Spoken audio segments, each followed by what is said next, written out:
Gente querida do terror Nightmare, quem nunca acreditou numa daquelas histórias bem cabeludas? É lobisomem, é boitatá, é bicho-papão, é a serpente do lago, é a noiva da estrada. Sabe, aquilo que a gente ouve quando criança. Quem nunca na infância não ficou assim, meio com medo de dormir sozinho no quarto, depois de assistir um filme ou escutar uma história dessa? E quem mais gostava de contar essas histórias eram os antigos, né? Depois a gente vai crescendo e vai descobrindo que muitas daquelas histórias eram contadas para evitar que a gente fosse a determinados lugares, conversasse com determinadas pessoas. E aos poucos, daquela coisa aterrorizante, vai se transformando assim, até numa memória afetiva, numa lembrança gostosa, de noites frias na casa do avô, sentado do lado do fogão a lenha e ele contando aqueles causos. Quem nunca? Mas tirando o lado romântico, o lado saudosista, pode existir o outro lado? Olha, eu respondo sem medo de errar. Pode não. Ele existe. Aí alguém vai dizer assim, poxa, será que eu acredito em historinhas da roça? Eu respondo tranquilamente.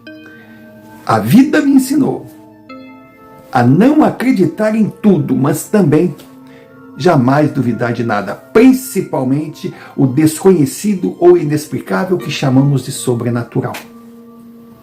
E não é contradição, porque normalmente eu falo aqui que o Nadna defende que sobrenatural é apenas o desconhecido, mas nada tem assim de síntese do terror, do medo, do pânico e do assustador. Nada tem dentro do exagero, do 100%, porque a generalização é a maior das bobagens que um ser humano pode fazer. Existem casos e casos. E agora eu vou contar um caso, ou seria um caos. Vou contar uma história, ou seria uma história. Bom, o meu papel aqui é receber as experiências contadas no e-mail que aparece aqui na tela, sem entrar no mérito do verdade ou mentira.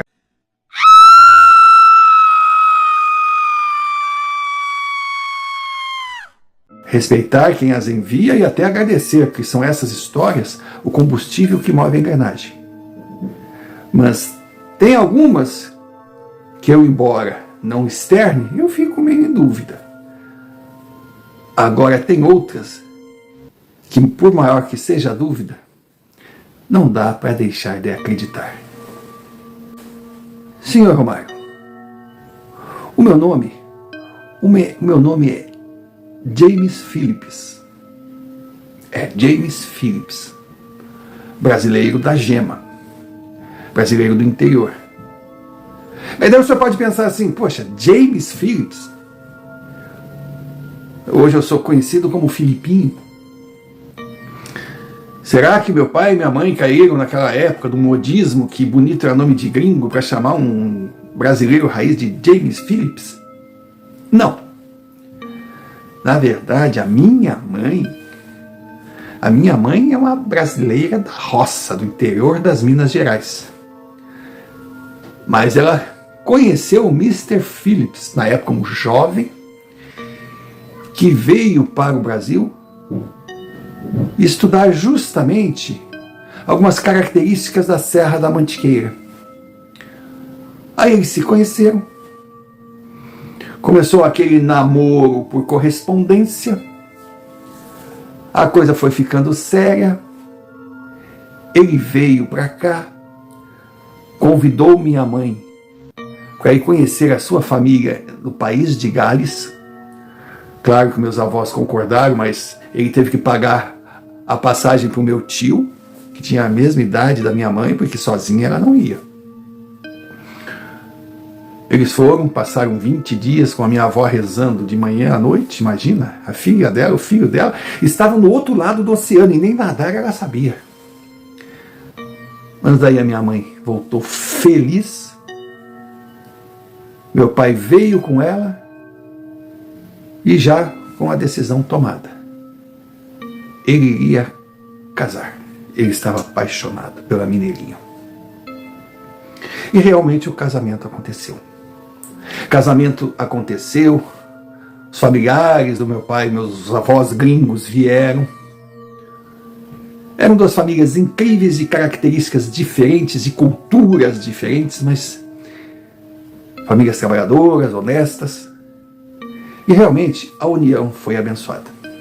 A minha mãe estava muito feliz, mas claro, a vida pronta, a vida cria armadilhas que a gente tem que decidir. E por cada opção, nós temos um ônus a pagar. E ela sabia que tinha encontrado o homem da vida dela, mas o preço seria viver longe dos seus pais, do sítio, da vila, enfim, de toda uma vida que ela se acostumara a amar. Imaginem a professorinha do interior indo morar no país de Gales, numa cidade de médio porte. Foi um drama para ela. A primeira fase de adaptação foi terrível. Os primeiros 2 anos, ela, embora sendo tratada como rainha pelo marido, pelos familiares, ela sentia aquela agonia, principalmente no inverno, aquele inverno rigoroso da Grã-Bretanha, aquela neblina. Ela caía em depressão, e o meu pai, que tinha um poder aquisitivo que lhe dava condições de pagar passagens para ela, para no verão, assim, de 2 em 2 anos, 3 em 3 anos, era voltar ao Brasil e conviver com a sua família. Era uma injeção de vida para ela. Bom, não demorou, e eles tiveram o seu primeiro filho, eu. Agora, já deixo claro, 13 meses depois. Não quero vizinho falando aí que o casamento foi na correria porque comeram a merenda antes. Não, 13 meses depois eu nasci. E nos primeiros 5 anos da minha vida, eu não vim para o Brasil. Não vim conhecer os meus avós. Por quê? Segundo minha mãe conta, é preocupação por eu pequeno, eu criança. Ela não queria me colocar em risco de uma viagem aérea, de todo aquele trâmite.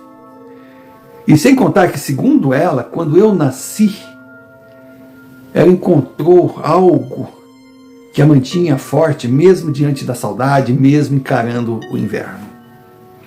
Mas aos 5 anos, finalmente, eu vim.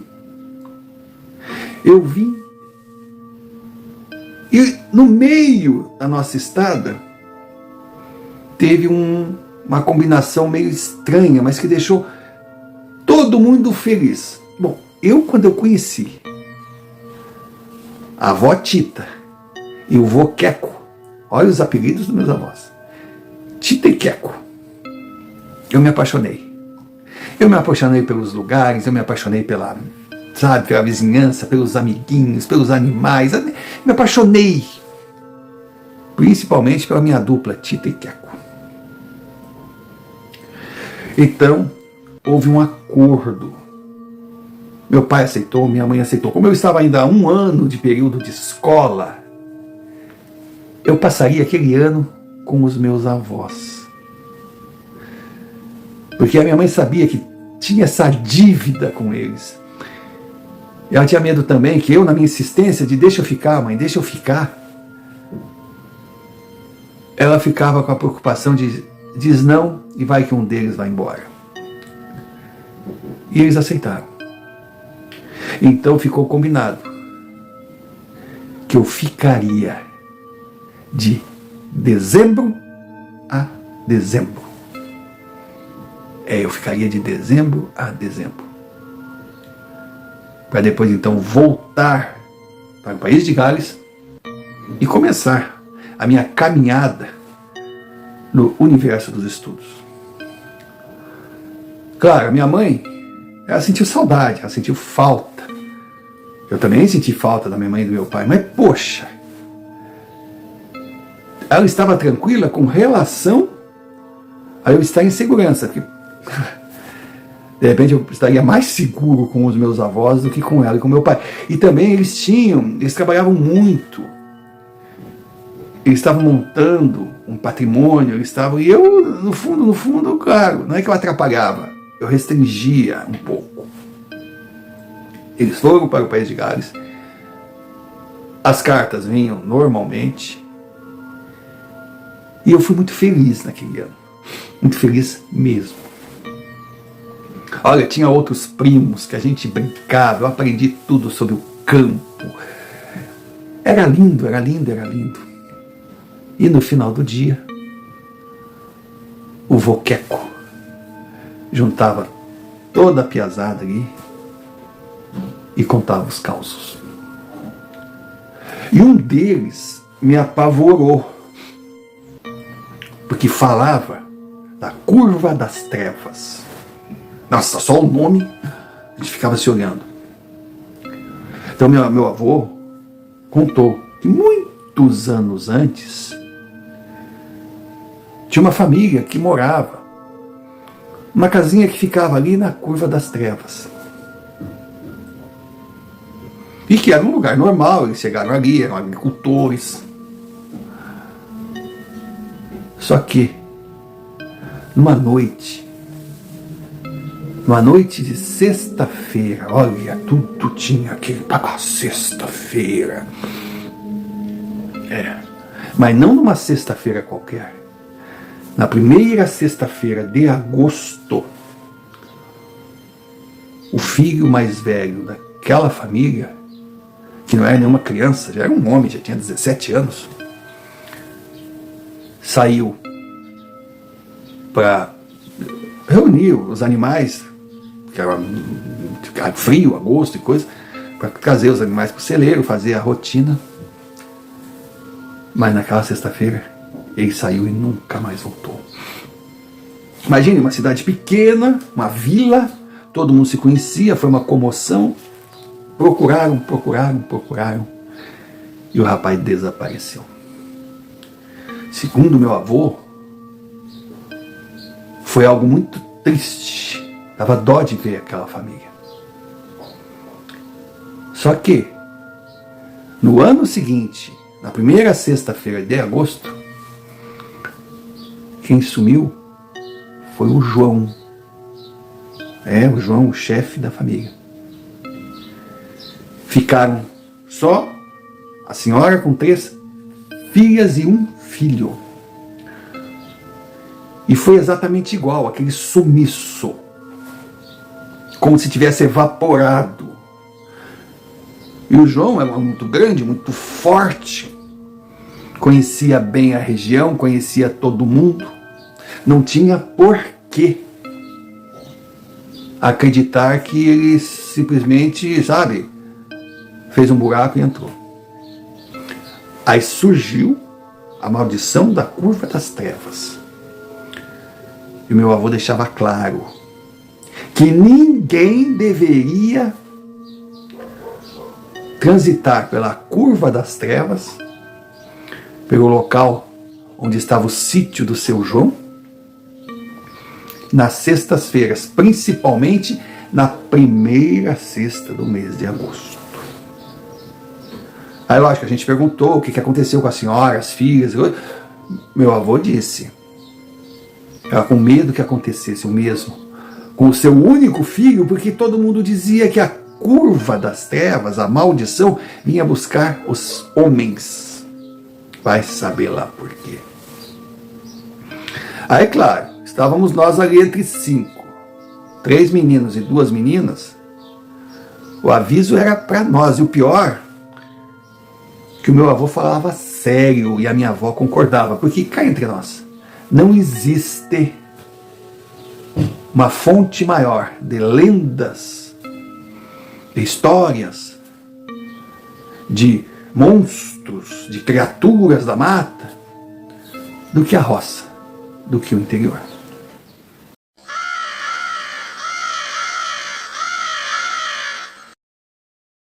Pausa para um pedido, necessária por ser muito importante para o canal.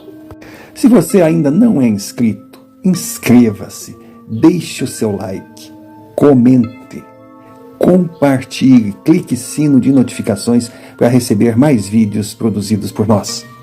E se achar que merecemos, envie-nos um Pix, QR Code na tela, como também a chave. Você escolhe o caminho. Qualquer quantia será bem-vinda. Importante também é que você lembre de hypar o vídeo. E se desejar se associar à Confraria Nadina, será muito bem-vindo. Seja membro por apenas R$ 4,99. Em troca nós não temos muito a oferecer, mas já existe uma grade de vídeos extras exclusivos para os membros. E é claro que não podemos deixar de agradecer sempre aqueles que enviam os seus relatos via e-mail, o e-mail que está aqui na tela. São essas experiências o combustível que move a engrenagem. Dado o recado, voltemos ao relato. E desde já deixamos o nosso muito obrigado. Muito obrigado por estar aqui, por ser um Nadina, pois você é a razão do canal existir. Pois é, seu Romário, foi um ano incrível. Mas ele passou muito rápido. E quando eu vi, chegou a hora de eu ir embora. Ai, meu Deus do céu, que vontade de ir, que saudade do meu pai e da minha mãe. Mas também que vontade de ficar naquele cantinho com os meus primos, com o vô Queco, com a vó Tita. Como doeu para mim. E hoje eu fico pensando, eu acho que doeu mais eu ter voltado para o país de Gales do que eu ter vindo para o Brasil e ter ficado longe dos meus pais. Eu acredito que deve ser um pouco por causa do tempero, do gosto de quero mais, porque foi só um ano. Mas eu voltei. Eu voltei, entrei na escola e toquei a minha vida. A saudade era gigantesca. Eu disse pro vô, disse pra avó, quando eu puder eu volto aqui, por favor. Se cuidem. E nada de ir na curva. Nada de ir na curva das trevas, principalmente nas sextas-feiras. E aquilo ficou na minha cabeça. Ficou na minha cabeça. E quando eu fiz 15 anos, veja só o tempo que se passou. Eu voltei para visitar os meus avós. Sabe aquela história que a gente fala? Se você tem saudade, se você tem uma imagem maravilhosa de um lugar que você pensa que é perfeito, não volte. Porque de repente toda aquela imagem pode desaparecer. Pois bem, seu Romário, eu voltei. E era a mesma coisa. Meus primos, igual a mim, todos cresceram. Minhas primas se tornaram moças lindas. Eu até, quando cheguei assim, fiquei com um olharzinho meio de jirico em cima da tia Ana, que era muito bonita. Olha, a minha prima se tornou uma senhora jovem. Na Inglaterra não tinha daquilo, não. E todo mundo passou a chamá-la de tia Ana, porque ela foi trabalhar numa escolinha assim de crianças. E lógico, a criançada chamava tia Ana pra cá e tia Ana pra lá. Mas a tia Ana era linda. E o Jorge, que engraçado, na minha primeira passagem, quando criança, eu não tinha muita lembrança dele, porque ele tinha, eu ia 5 para 6, ele tinha 4 para 5, isso não é diferença. Não, naquele período então ele era muito criança, muito bobinho. Mas quando eu voltei, ele, apesar de ser mais novo que eu, 1 ano e pouco, já era mesmo um cara, um homem. E ali cresceu no pesado, era um cara forte, era um cara muito gente boa. E foi os dois que eu me aproximei mais, o Jorge e a Ana. A avó Tita, uma noite chegou para mim e disse, olha, pensa no que tu vai fazer, aqui não é país de Gales. Eu digo, o quê, vó? olha esses olhares com a tua prima, olha, os teus tios são muito bons, não vai fazer isso. Diz, ô, vó, a senhora tá louca? Não, não faz isso, né? Eu digo, não, mas nem me passou pela cabeça. Aí o Voqueco olhou para mim, se é uma coisa que eu não quero, é um neto mentiroso. Eu digo, passou. Aí não, ela é minha prima, né? Ela é minha irmã. Minha avó olhava, sei, olha. Mas eu ia passar só 30 dias ali. E aí eu lembro que estávamos todos à mesa, assim. Aí nós pedimos pro Voqueco contar a história, né, da curva. Porque para mim era, nossa, aquela memória afetiva, aquela coisa de voltar a sentir o que eu senti na época. Para os meus primos já era algo assim que, passou, mas com um detalhe, ninguém ia na curva. Porque segundo eu soube, nesse tempo que eu estive fora, mais 2 homens subiram naquela sexta-feira de agosto. A coisa era tão impressionante que a polícia acionada foi na sexta-feira de agosto para fazer uma vigilância ali.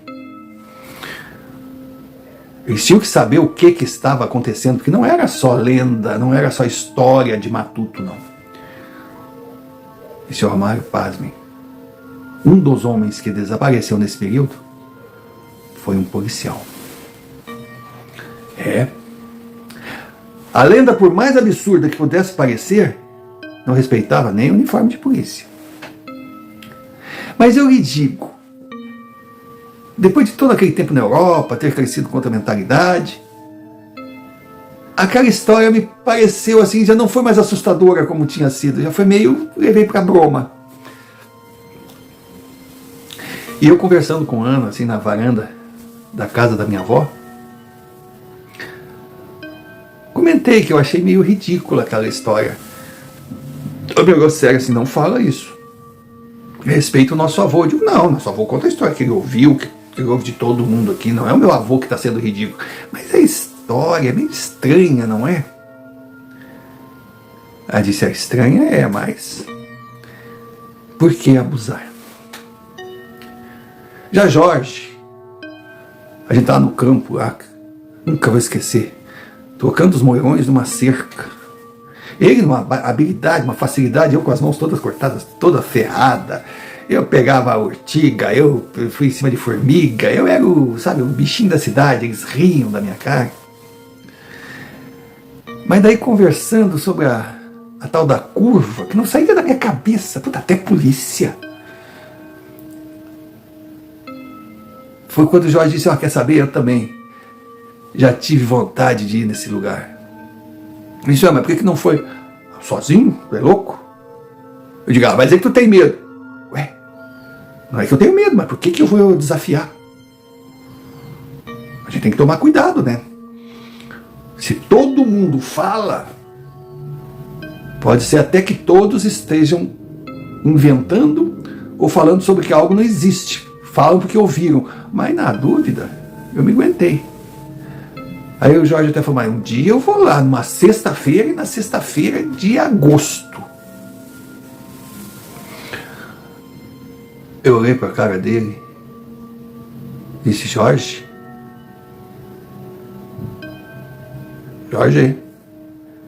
que dia é hoje? Ele falou 28 de julho. Aí caiu a ficha dele. Então, próxima sexta-feira já vai ser a 1ª de agosto.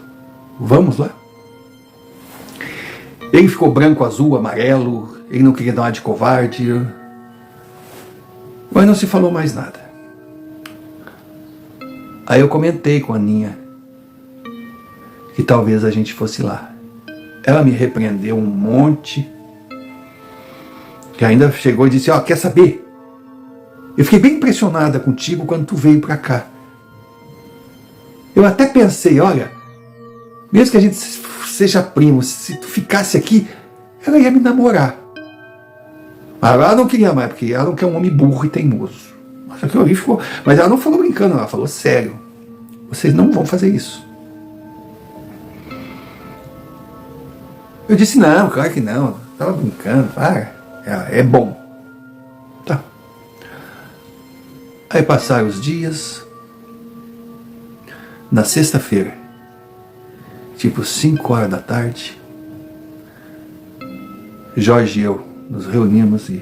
Então, vamos? Ele disse, vamos. E fomos, sua mãe. Ele foi armado, eu também. Nós dois éramos bons de tiro.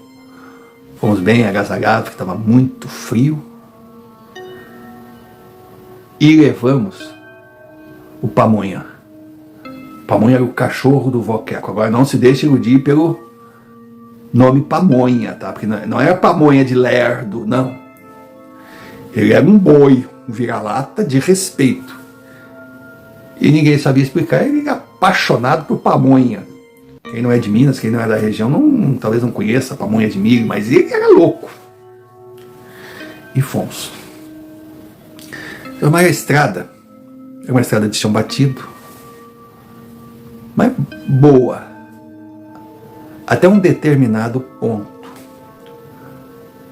Porque tipo assim, 1 quilômetro antes da curva, já ficava uma trilha mais... E nós fomos a cavalo.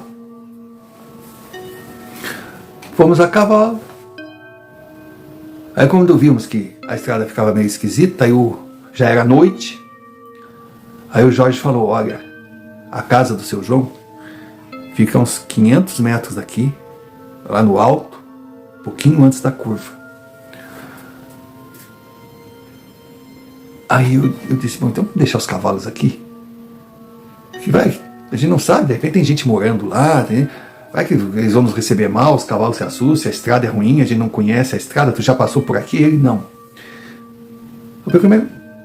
Afinal, essa estrada aqui, depois da curva, vai dar onde? Aí ele comentou, a direita vai dar no rio. Porque até tinha muita gente que ia por ali para pescar e coisa. Mas a esquerda aí subia, aí terminava, bem dizer, a pista, né, a rodovia, se pode chamar assim. Aí passava pela casa do seu João e depois era mata, depois era...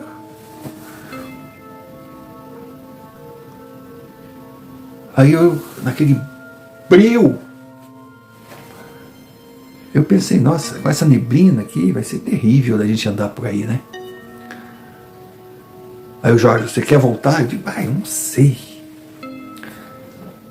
Mas não dá para andar assim, lugar desconhecido, numa noite dessa. Tudo bem que tem lua cheia, mas essa neblina aqui tá terrível. Foi o primeiro sinal de vai embora, que a coisa aqui não é normal. Quando nós estávamos falando aquilo, aquela neblina se dissipou. Ficou uma noite linda, imaginem, no alto da Serra da Mantiqueira, uma neblina de agosto, do nada, parecia que foi assoprada. Até o frio que a gente estava sentindo já estava estranho, estava mais quente. E o Pamonha estava inquieto. E os cavalos também, a gente percebia que os cavalos não estavam legais.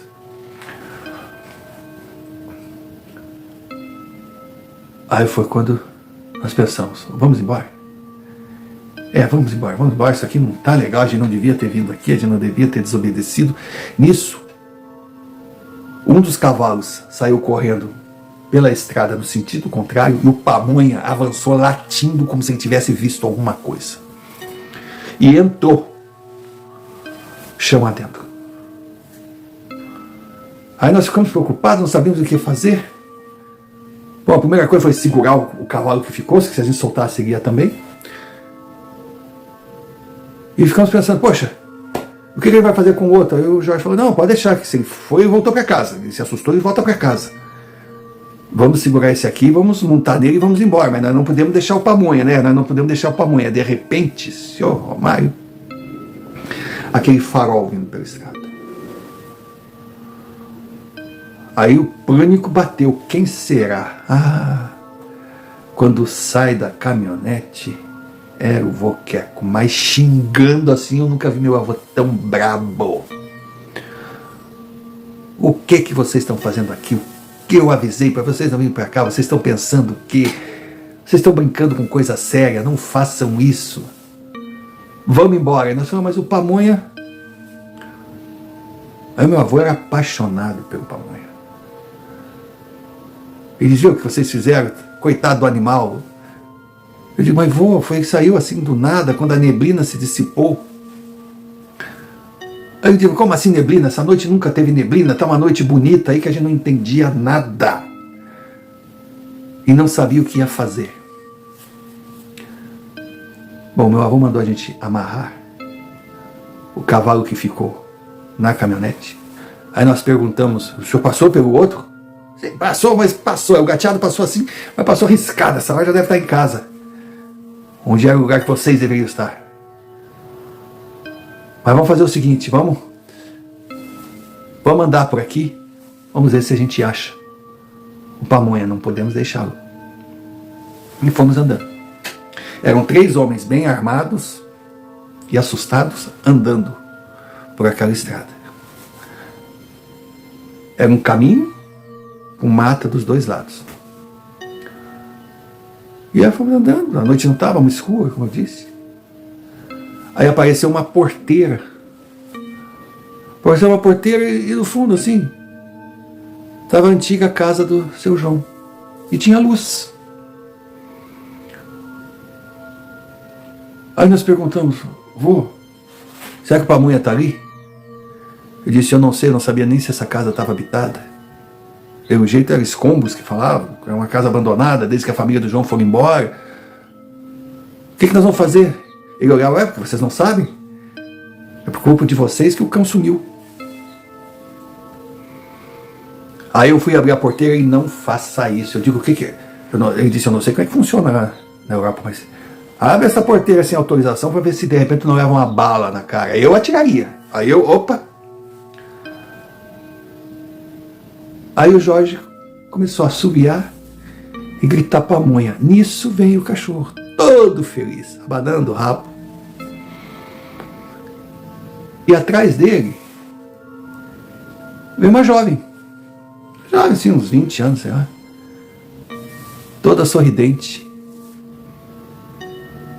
É de vocês? Eu disse, é. Ah, ele é a coisa mais querida, ele chegou aqui.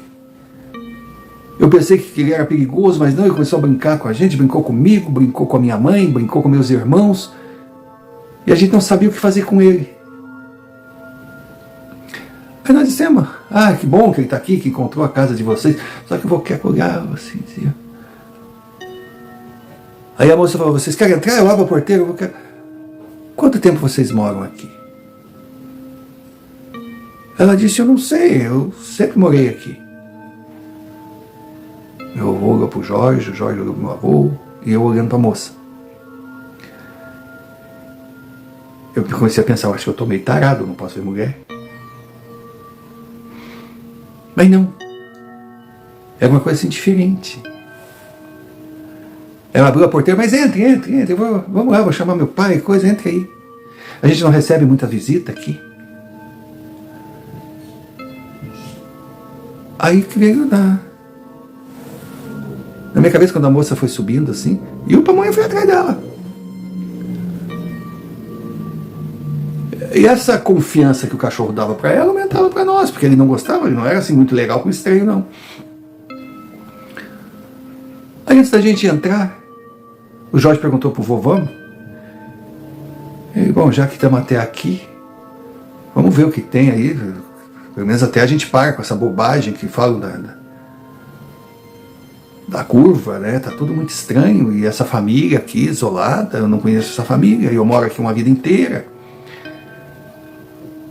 Aí eu disse pro vovô, por falar estranho, como é que o senhor veio parar aqui? Como é que o senhor soube que a gente estava aqui? A Ana ficou preocupada e me falou. Aí eu pensei, puta merda, bonitinha, mas cagueta. O que foi que você disse? Disse o vovô. Não, nada. E nós estamos andando. Senhor Mário, imagine uma cabana, cabaninha mesmo, de roça, com aquela luzinha, sabe? Luzinha de lamparina. De repente nós ouvimos assim, era o Pamonha gritando. E aquela luzinha de lamparina se transformou numa luz, um raio de luz. E aquela moça tão bonita, tão amistosa, ela entrou naquele raio de luz. E quando ela saiu, ela falava, venham. Quando ela dizia, venham, aquilo era um venham. Nós ficamos apavorados. Pô, vamos embora daqui, vamos embora daqui. E o meu avô simplesmente disse, não vou deixar o meu cachorro aqui com ela. E foi indo assim, segurando a arma e chamando, Pamonha, Pamonha, Pamonha. Só que o cachorro não respondia e o meu avô foi sumindo. Mas não só na luz, porque começou a se formar aquela neblina de novo. Aí nós começamos a gritar, vô, pelo amor de Deus, vô, volta, volta, vô, volta, volta, vô, volta. E ele foi entrando. Quando ele foi entrando assim, o Pamonha saiu. Ele abraçou o cachorro, oh, meu querido, que susto, eu pensei que tinha sido tu que tinha gritado. Vai com teus primos. O Pamonha veio em nossa direção, todo, né? Aí eu só fiquei olhando a cena. Apareceram mais duas sombras no meio daquela luz. Estavam com o meu avô. Aí ele disse, muito obrigado por ter devolvido o meu cão. Aí nós ouvimos, você sabe que tem um preço a ser pago. Ele disse, eu entendo. Nós não deveríamos estar aqui, né? Eu poderia pedir desculpas a vocês pelos meus netos terem invadido a propriedade. Mas não teria sentido porque eu invadi também. Então eu peço apenas que não façam nada com eles. Foi quando falaram, não há porquê. Nós só precisamos de um. E quando falaram assim, nós só precisamos de um.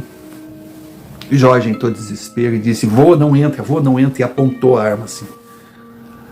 Apontou a arma e atirou. Quando ele atirou, seu Romário, o que aconteceu ali não dá para explicar. Tremeu tudo, foi uma coisa assim, foi uma coisa muito forte, forte demais. E como resultado, nós fomos acordar no outro dia. Eu acordei com o Pamonha me lambendo, sabe? Tipo bêbado jogado na sarjeta. O Pamonha me lambia.